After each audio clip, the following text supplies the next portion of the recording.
দেখুন, কেন্দ্রীয় বাহিনী সেন্ট্রাল ইলেকশন কমিশনের নির্দেশে আসছে।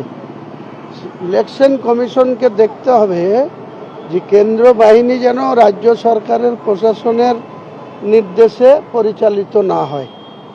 কেন্দ্রীয় বাহিনী রাজ্য যেমন প্রশাসন লিওজ রাখবে, পাশাপাশি সেন্ট্রাল বাহিনীর যারা আধিকারিক রয়েছেন, কমান্ড্যান্ট রয়েছেন, কর্নেল রয়েছেন, তারা যাতে সরাসরি এই ল অ্যান্ড অর্ডারের বিষয়গুলো বা কাউকে যাতে কেউ থ্রেট করতে না পারে, ধমকি না দিতে পারে, বুথ দখল করতে না পারে, সেটা রাজ্য পুলিশের উপরে নির্ভরশীল থাকলে কেন্দ্রীয় বাহিনী হাজার কোম্পানি এনেও কিছু লাভ হবে না।